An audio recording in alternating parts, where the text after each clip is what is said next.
আপনার কথাই বলছিল। কাউন্ট আপনাকে পাঠিয়েছে। আসুন আসুন।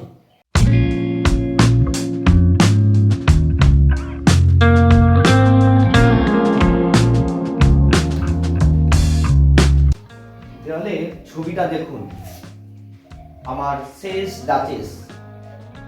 দেখে যেন মনে হচ্ছে একদম জীবন্ত, এখনই ছবি থেকে বেরিয়ে আসবে। ফ্রা প্যান্ডলপের একটা সারা দিন লেগেছিল এই ছবিটাকে আঁকতে। তার জন্য ছবিটা জীবন্ত, সমস্ত কিছু শিল্পের গুণ এই ছবিটা আপনি খুঁজে পাবেন। আমি ইচ্ছে করেই ফ্রা প্যান্ডলপের নামটা করলাম, কারণ আপনার মতন অচেনা আগন্তুক লোক এই ছবিটার মাধুর্য বুঝতে পারবে না। ও, আপনি দেখবেন? ছবিটা আপনাকে একটু দেখাবো। বেশ, আপনি বসুন, ছবিটা দেখাচ্ছি। দেখুন কতটা জীবন্ত, যেন এখনই ছবি থেকে বেরিয়ে আসবে।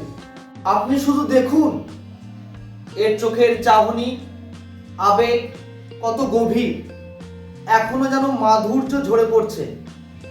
এই মিষ্টি হাসি আপনি আগে কখনো দেখেননি। নিজের আভিজাত্য আর অহংকার নিয়েই ব্যস্ত।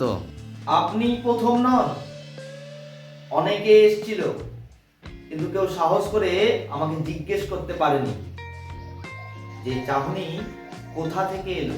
লোকের মুখে ঠিকই শুনেছি, অহংকার আগেও ছিল, এখনো আছে।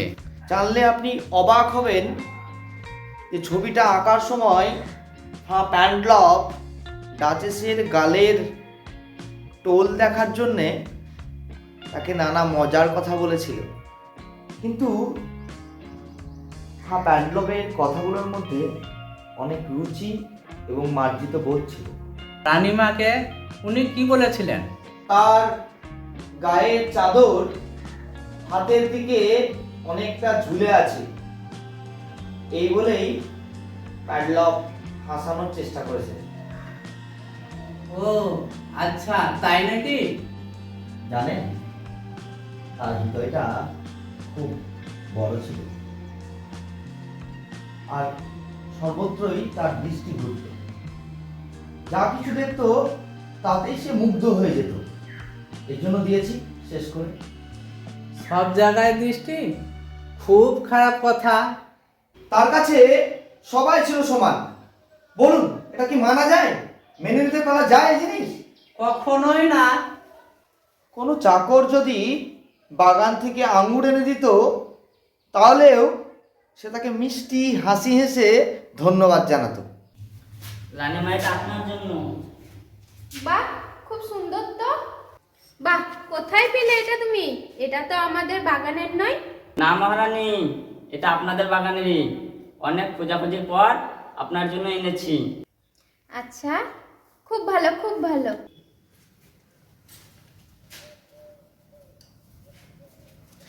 মানা যায়? এটা মানা যায়? বলুন। আমার দেওয়া 900 বছরের পুরনো রাজশাহী পুরস্কার আর সূর্যের আলো দুটোই সমান। কি করে হতে পারে এটা বলুন তো? এটা কি মানা যায়? তবে এসব তুচ্ছ ব্যাপার নিয়ে আমি কথা কাটাকাটি করতে পছন্দ করতাম না। তবে যেদিন তার সীমা লঙ্ঘন সে তার করেছিল, সেদিন আমি তাকে খতম করে দিয়েছি। আপনি তাহলে একটু উঠবেন, তাহলে আমরা নিচে মানুষজনের সঙ্গে একটু দেখা করব। হ্যাঁ মহারাজ, চলুন যাওয়া যাক। আসুন। হ্যাঁ, তবে মহারাজ, একটা প্রস্তাব নিয়ে এসেছিলাম। কাউন্ট পাঠিয়েছিল তার মেয়ের বিয়ের জন্য। আপনার কাউন্ট তো যথেষ্ট উদার। নিশ্চয় তিনি তার সুন্দরী কন্যা আর বরপণ প্রত্যাখ্যান করবেন না। হ্যাঁ, আসুন। দেখুন নেপচুনকে, অত্যন্ত দুর্লভ মূর্তি, আর কত সুন্দর সমুদ্র ঘটকীকে পোষ মানিয়েছে। ইন্সব্রুকের ক্লজ ব্রঞ্জ দিয়ে এটা আমার জন্য বানিয়েছিল, শুধু আমার জন্যই।